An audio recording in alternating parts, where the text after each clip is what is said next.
Hello dear students, school to you YouTube channel में आपका स्वागत है, खैर मकदम है और वेलकम है। आज के इस वीडियो में हम जमात 10वीं का कविता नंबर 14 भल्लगड़ी दादा को पढ़ने वाले हैं। ये आखिरी कविता है और इस कविता के अंदर हम हर लाइन का मतलब समझेंगे। मराठी में भी हर लाइन का भावार्थ मैं आपको समझाऊंगा और एक आसान ट्रिक बताऊंगा कि हम भावार्थ को कैसे लिख सकते हैं। ठीक है। अब भल्लगड़ी दादा, इसका मतलब यहां पर इस नज़म में लिया गया है किसान। क्या लिया गया है? किसान। इस कविता के अंदर का थोड़ा इंट्रोडक्शन यहां दिया हुआ है। शेतकऱ्यांसाठी सुगीचे दिवस म्हणजे अत्यंत आनंदाचे दिवस असतात। ये कह रहे हैं कि किसानों के लिए, शेतकरी यानी किसान और भल्लगड़ी दादा भी यानी किसान, तो उनके लिए जो सुगी के दिन होते हैं, किसके? सुगी के दिन, वो बहुत आनंदाचे यानी खुशी के दिन होते हैं। सुगी का दिन यहाँ पर खुशी के दिन से मुराद है और ये एक हंगाम होता है। अब हंगाम किसको बोलते हैं?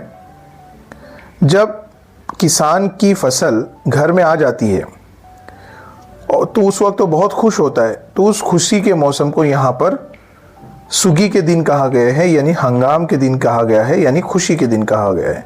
ठीक है, सुगी यानी खुशी के दिन, इतना आप याद रखिए बस। ठीक है, अब आगे। अशा सुगीच्या दिवसातील शेतकऱ्याच्या मनात उमटणाऱ्या विविध भावनांचे वर्णन प्रस्तुत कवितेत कवीने केलेले आहे। इस खुशी के दिनों के अंदर जो किसान के दिल के अंदर अलग अलग तरह के जज्बात होते हैं, उसका खुलासा शायर ने पेश किया है। ये वर्णन हमेशा आता है, वर्णन यानी खुलासा, वर्णन यानी खुलासा। और ये लफ्ज़ प्रस्तुत हर सबक में आया हुआ है, हर नज़म में आया हुआ है। इसका मतलब होता है पेश करना। क्या होना? पेश करना। तो इस सबक में उनके जज्बात को शायर ने पेश किया हुआ है। ठीक है, अब हम कविता पर आएंगे, कविता को पढ़ेंगे। अब ये हमारी कविता है और इसमें पहली 4 लाइन हम समझेंगे। हे आली रे आली, आली रे आली, सुगी आली, मेघ राजा ने कृपा केली रे, हे भल्लगड़ी दादा, भल्ल मन दादा। अभी इस 4 लाइन के अंदर शायर कहना चाहता है, हे आली रे आली। आली रे आली मतलब आई रे आई, आली रे आली मतलब आई रे आई। सुगी आली यानी अब हंगाम का दिन आ गया। क्या हो गया है? हंगाम का दिन आ गया, यानी खुशी के दिन आ गए हैं। खुशी के दिन आ गए, अब किसान बहुत खुश है। मेघ राजा ने कृपा के ली, मेघ राजा यानी यहाँ पर मुराद है बारिश। मेघ राजा यानी बारिश। कृपा के लिए उसने हम पर क्या किया? एहसान किया। हे भल्लगड़ी दादा, भल्ल मन दादा। और वो कह रहा है कि किसान अब तो खुश हो जा। अब किसान कैसा है? बहुत खुश है, वो गाने गा रहे हैं। तो इस 4 लाइन का क्या मतलब हुआ फिर? कि आई रे आई, खुशी के दिन आए और हम पर बारिश ने बहुत एहसान किया है और किसान खुशी में झूम रहा है। ये इसका उर्दू में ट्रांसलेशन हुआ। मराठी में हम बाद में समझेंगे, पहले उर्दू में हम समझ लेंगे। ओके, फिर हम नेक्स्ट ये 4 लाइन समझे, 3 लाइन समझेंगे। काळ्या मातीला हिरवा सुगंध, या गंधात सारेच धुंद, नवनवतीचा साज ल्याली रे। ठीक है, अब इस कविता 3 लाइन के अंदर शायर कहना चाह रहा है कि काळ्या मातीला हिरवा सुगंध यानी काली मिट्टी को हरी खुशबू, काली मिट्टी को हरी खुशबू, या गंधात सारेच धुंध, और इस खुशबू के अंदर सब लोग मगन हैं यानी धुंध है। नवनातीचा साज ल्याली रे, कि दुल्हन की तरह वो सजा हुआ है। अब इसका 3 लाइन का मतलब क्या होता है? काळ्या मातीला हिरवा सुगंध यानी काले मिट्टी को हरी खुशबू आई है, यानी हर तरफ हरियाली छाई हुई है। अब हरी खुशबू से मुराद क्या है यहाँ पर? कि हर तरफ क्या है? हरियाली छाई हुई है ना, जैसे यहाँ पर दिखा हर तरफ हरियाली छाई हुई है। या गंधात सारेच धुंध, और इस हरी खुशबू के अंदर हर कोई क्या है? धुंध है, मगन है। नवनवतीचा साज ल्याली रे, जिस तरह से दुल्हन सजती है उस तरह से ये धरती, ये ज़मीन और ये खेत सजे हुए हैं, हरे भरे हैं। ठीक है, ये 3 लाइन का ये मतलब हो गया कि काली मिट्टी को हरी खुशबू आ गई है, यानी चारों तरफ हरियाली छा गई है। इस खुशबू के अंदर सब लोग धुंध है यानी मगन है, दुल्हन की तरह वो सजी हुई है। अब ये नेक्स्ट 3 लाइन, नटले घरदार शिवार सारे, खेड़े अंगनी सड़सड़ तेवारे, बहु आनंद आने धरती निहाली रे। अब इसके लफ्जी माने समझेंगे पहले। नटले घरदार, हमारा जो घरदार है वो सजा हुआ है। शिवार सारे, हमारे आंगन और खेत भी सजे हुए हैं। घरदार यानी घरदार और शिवार यानी यहाँ पर खेत के होते हैं। हमारा घर और खेत दोनों सजे हुए हैं। खेड़े अंगनी, हमारे आंगन में खेड़ रही है। कौन? सरसर करती हवाएं, ये सरसर करती हवाएं हमारे आंगन में खेल रही है। बहु आनंदाने धरती नहाली रे, और हमारी जो धरती है वो हर तरह की खुशी से, बहु आनंद यानी बहुत सारी खुशी उसको हो गई है, वो बहुत खुशी को महसूस कर रही है। ठीक है, हमारा घरदार, हमारे खेत, ये सब सजे हुए हैं। हमारी आंगन में सरसर करती हवाएं खेल रही है और धरती खुशी से नहा रही है। ठीक है, अब नेक्स्ट आगे आखिरी 4 लाइन ये बची हुई है। दोन हातांची किमिया ही सारी, दोन हातांची किमिया ही सारी, साथीला बैल माझे खिल्लारी, केली दैवाने दौलत हवाली रे, काय कमतरता कुणाला आज, धनी आम्हीच आमचे हे राज, सान थोरांची चंगड़ उड़ाली रे, सान थोरांची चंगल उड़ाली रे। अब इसका मतलब हम समझेंगे, इस दोनों के मतलब। 3 लाइन का मतलब, दोन हातांची कीमिया हसारी, 2 हाथों की ये कीमिया है। कीमिया से मुराद यहाँ पर मेहनत है। किसानों ने दोनों हाथों से मेहनत किया है और ये मेहनत का फल है, आउटकम है। 2 हाथों की ये मेहनत का फल है। साथीला बैल माजे खिल्लारी, और इस मेहनत के अंदर साथ में कौन थे? उनके बैल थे। बैल भी उनके साथ में इस मेहनत में शामिल थे। केली दैवाने दौलत हवाली रे, खुदा ने, दैवाने यानी खुदा ने ये दौलत हमारे हवाले की है। कौन सी दौलत? ये जो फसलें उनके घर में आई है, अनाज उनके घर में आया है, ये दौलत खुदा ने उनके हवाले कर दिया है। फिर 3 लाइन का मतलब शॉर्ट में कैसे हुआ कि किसान कह रहा है कि ये जो हमको खुदा ने दौलत दी है ये हमारे 2 हाथों की मेहनत है और इस मेहनत में बैल भी हमारे साथ शामिल है। अब ये 3 लाइन, लास्ट 3 लाइन, काय कमतरता कुणाला आज, धनी आमीस आमचे हे राज, सान थोरांची चंगड़ उड़ाली रे। अब यहाँ पर शायर कह रहा है कि किसान को आज कोई किसी की कमी नहीं है। काय कमतरता कुणालाज, किसी को कोई कमी नहीं है क्योंकि घर में उनके आज अनाज आ गया है। धनी आमीस आमचे ही राज, और हम ही लोग धनी है और हमारा ही अब राज है हर तरफ। सान थोरांची चंगड़ उड़ाली रे, और इसमें सब छोटे बड़े सब पूरे निसर्ग के लोग इस खुशी के अंदर शामिल है। आज किसी को कोई कमी नहीं है, हम ही लोग मालदार बन गए हैं, हमारा ही राज है और छोटे बड़े और निसर्ग के तमाम लोग आज के दिन में खुशियां मना रहे हैं। ये हो गई इस नज़म का खुलासा। ठीक है, उर्दू में मैंने आपको समझा दिया। अब उर्दू में तो हमने समझ लिए है, लेकिन आपको जो भावार्थ आता है वो मराठी में आता है। ठीक है ना, मराठी में आपको सवाल नंबर 1 कैसा आता है 2 नंबर के लिए कि निम्नलिखित ओळींचा भावार्थ लिहा, यानी मंदरजा झैल लाइनों का भावार्थ लिखो। ऐसी 3 लाइन दी हुई रहेंगी और उसका भावार्थ आपको इस तरह से लिखना रहेगा जैसे यहाँ पर ये दिया हुआ है मैंने, और इस पर आपको कितने नंबर मिलेंगे 2 नंबर। ऐसे 2 नज़मों में आपको 2-2 नंबर के 2 क्वेश्चन भावार्थ के आते ही आते हैं, ये फिक्स है। ठीक है, मसला ये है कि वहाँ पर जो नज़में दी रहेगी या ओड़िया दी हुई रहेगी, इस तरह की लाइनें दी हुई रहेंगी, इसका भावार्थ आपको मराठी में ही करना है, हिंदी या उर्दू में नहीं करना है, आपको मराठी में ही करना है इस तरह से। अब ये 3 लाइन यहाँ पर दी हुई है जो अभी हमने नज़म पढ़े हैं, ये 3 लाइन यहाँ पर दी हुई है। मान लो ये आ गई आपको पेपर में, ऊपर ऐसे क्वेश्चन लिखा हुआ है कि निम्नलिखित ओड़ीचा भावार्थ लिहा, और उसके नीचे ये 3 लाइन 4 लाइन दी हुई है। तो हम कैसे भावार्थ लिखेंगे? जिस तरह से इस नज़म का मैं भावार्थ आपको बता रहा हूँ ना, ऐसे हर नज़म का भावार्थ मैंने बनाया हुआ हूँ।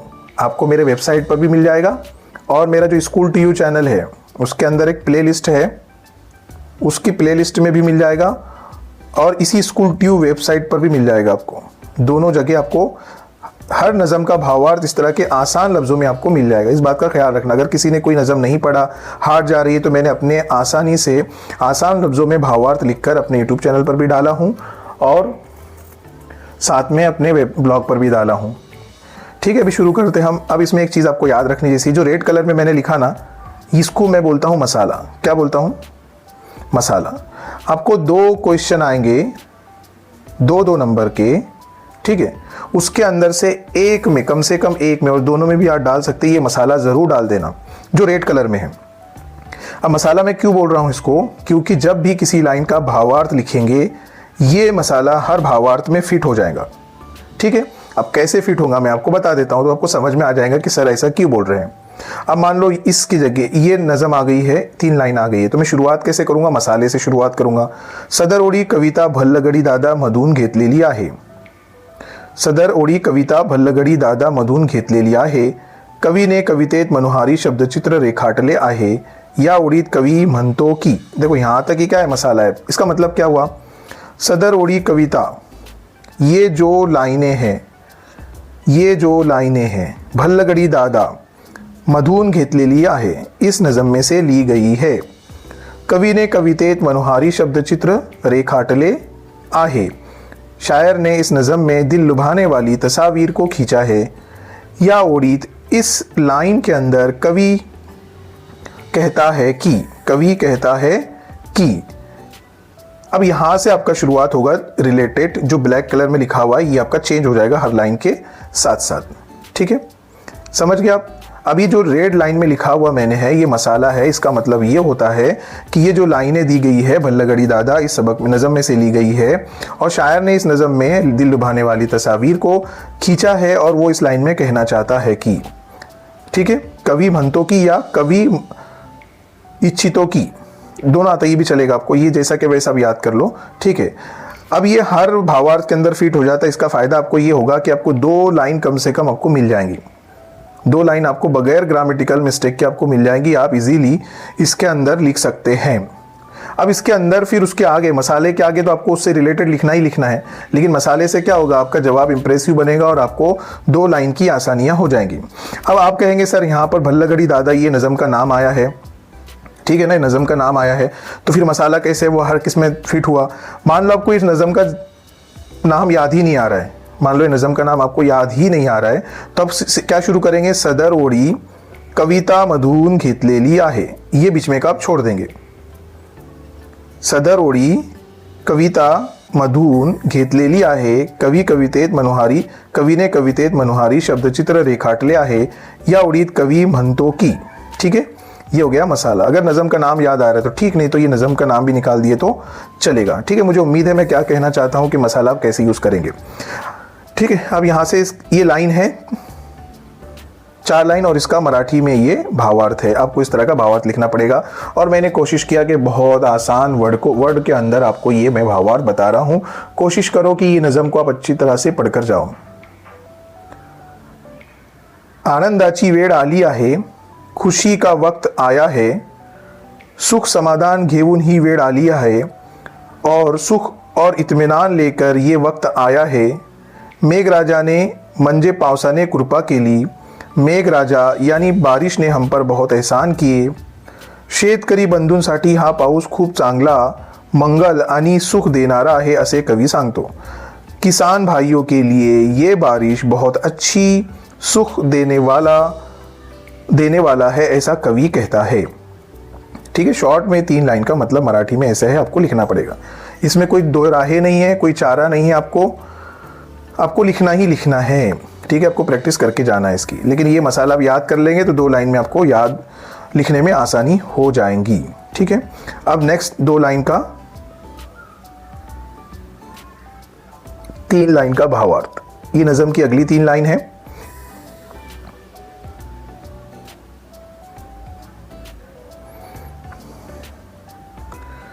काळ्या मातीला हिरवा सुगंध, या गंधात सारेच धुंद, नवनौतीचा स्याज लारी रे। मैंने हिंदी में क्या कहा था कि काली मिट्टी को हरी खुशबू आ गई है, यानी हर तरफ हरियाली छा गई है, और इस खुशबू के अंदर सभी लोग मगन हो गए हैं, यानी सबको मज़ा आ रहा है, और पूरी धरती जो है वो दुल्हन की तरह सजी हुई है, ऐसा मैंने कहा था। अब ठीक है, यहाँ पर मैंने भावा मसाला डाला नहीं, हर जगह मैंने लिखा नहीं, बस पहली लाइन में आपको लिख के बताया। आप यहाँ पर मसाला डाल लेना, आपको डालना चाहिए, वरना देखो यहाँ पर क्या है 2 से ढाई 3 लाइन बनती है, मसाला डालने से और 2 लाइन आपकी बढ़ जाएंगी। तो जवाब भी बड़ा दिखेगा और आपकी जवाब में जान भी आ जाएगी, है ना। शुरुआत में आप जब इतना अच्छा लिख रहे हैं कि शायर ये कहना चाहता है कि और ये कविता में से ली गई है और जिसमें मनोहारी शब्द चित्र खींचा हुआ है, तो वेल्यूअर को ज़रा अच्छा लगता है। खैर अभी तो हम मसाला मैंने आपको बता दिया, यहाँ पर आप मसाला डाल लेना। और ये इन 3 लाइन का मतलब है, क्या मतलब है मराठी में, पावसामुळे काळी जमीन ओलसर होऊन तिला हिरव्या जीवनाचा सुगंध येतो। म्हणजे शेत पिकाने फुललेले आहे, त्या सुगंधात सगळे निसर्ग मंडळ व शेतकरी आनंदात बुडाले आहे। निसर्ग नव्या वधूप्रमाणे सजून उठतो आहे। ठीक है, अब इसका मतलब हम समझेंगे, वही जो उर्दू में मैंने आपको बताया, थोड़ा उसमें मसाला डाल के मैं बयान कर रहा हूँ। क्या मतलब हुआ इसका, पावसामुळे काळी जमीन ओलसर होऊन तिला हिरव्या जीवनाचा सुगंध येतो। बारिश की वजह से वो काली मिट्टी गीली हो जाती है और हर तरफ हरियाली छा जाती है और उसको खुशबू आती है, उसके अंदर खुशबू आती है। मतलब क्या, इस सब लाइन का एक ही मतलब हुआ है कि हरियाली छा गई है हर तरफ। ठीक है, ये यहाँ तक का मतलब हुआ है। अब म्हणजे शेत पिकाने फुललेले आहे, यानी जो पूरा खेत है वो अनाज से भर गया है। पीक यानी अनाज से वो क्या हो गया, भर गया है। त्या सुगंधात सगळे निसर्ग मंडळ व शेतकरी आनंदात बुडाले आहे, और इस खुशबू के अंदर सभी निसर्ग मंडल यानी निसर्ग यानी कुदरत, कुदरत की सभी मंडल, इंसान हो जानवर हो हैवान हो, सब के सब क्या हुआ, किसान के साथ खुशी में डूब गए हैं। इतनी उनको खुशी हो रही है किसानों को। निसर्ग नव्या वधू परमाने सजून उठतो आहे, और ये पूरी कुदरत और ज़मीन क्या है, दुल्हन की तरह, वधू यानी दुल्हन की तरह सच गई है। ये इन 3 लाइन का शॉर्ट में मतलब है। मसाला आपको यहाँ डालना रहेगा। ओके, अब नेक्स्ट 3 लाइन।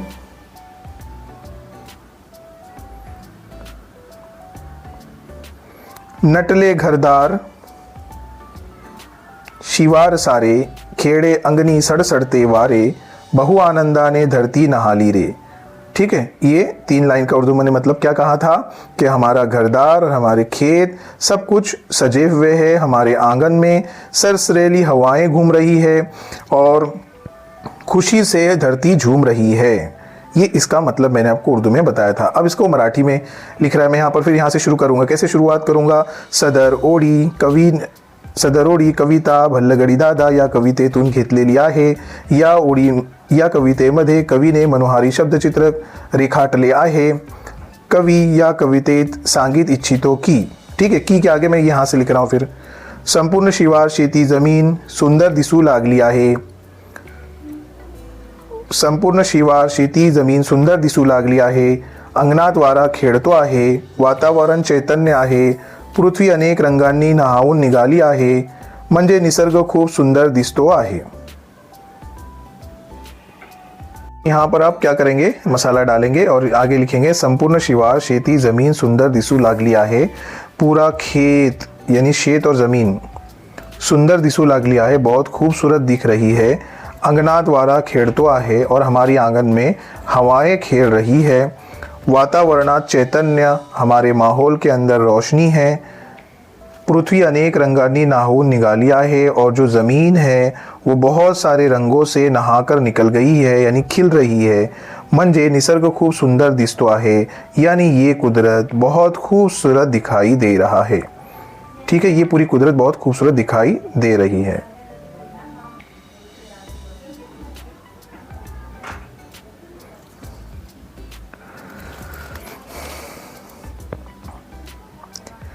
अगली 3 लाइन ये वाली, 2 हातांची किमिया ही सारी, साथीला बैल माझे खिल्लारी, केली देवाने दौलत हवाली रे। इसका लाइन का मतलब मैंने क्या बताया था आपको कि 2 हाथों से की मेहनत की बुनियाद ही हमारी है। ये जो दौलत है हमें 2 हाथों की मेहनत की वजह से मिली है। ये दौलत यानी जो उनको फसल मिली है, अनाज मिला है वो, और इस मेहनत के अंदर हमारे साथ बैल भी हमारे साथ है, हमारी मेहनत के साथ साथ। अब यहाँ पर अब हम क्या करेंगे, ये उसका भावार्थ है शॉर्ट में। अब देखो ये 3 लाइन का जो भावार्थ है एकदम 2 लाइन का हो रहा है। अगर मसाला हम नहीं डालेंगे ना तो ये जवाब छोटा लगेगा, तो इसलिए हम यहाँ पर क्या करेंगे, मसाला डालेंगे, और मसाला डालने के आगे ये उसका जवाब लिखेंगे।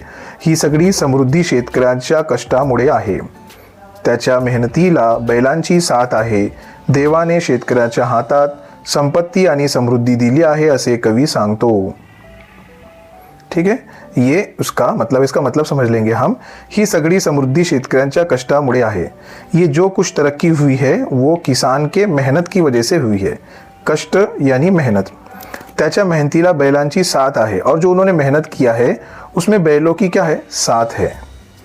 देवाने शेतकऱ्याच्या हातात संपत्ती आणि समृद्धी दिली आहे। खुदा ने किसानों के हाथ में जायदाद दी है और तरक्की दी है, ऐसे कवि सांगतो, ऐसे कवि बोलता है। ये इसका मतलब हुआ है शॉर्ट में। आखिरी लाइन है, ठीक है। इस तरह का जो भावार्थ है, जैसे मैं मराठी में आपको ये बता रहा हूँ ना, जिस तरह का मैं मराठी में बता रहा हूँ सब आपको, ऐसे मेरे school2ublogspot.com आपको क्या करना है, school2u.blogspot ऐसे लिखना है, सर्च करना है, तो वहाँ पर मेरा चैनल खुल जाएगा, ब्लॉग खुल जाएगा। ये वेबसाइट है मेरी, ठीक है। ये वेबसाइट पर आपको इस तरह का सब मटेरियल मिल जाएगा 10th के सेक्शन में, ठीक है। और वैसे YouTube चैनल पर भी ये सब मैंने डाल चुका हूँ, पूरा सबक नंबर 1 से लेकर 13 तक, और ये लास्ट सबक हमारा चल रहा है, नज़म हमारी चल रही है। अब इसमें कवि कह रहे हैं इस 3 लाइन के अंदर, काय कमतरता कुणाला आज, धनी आम्हीच आमचे हे राज, सात थोरांची चांगड उडाली रे।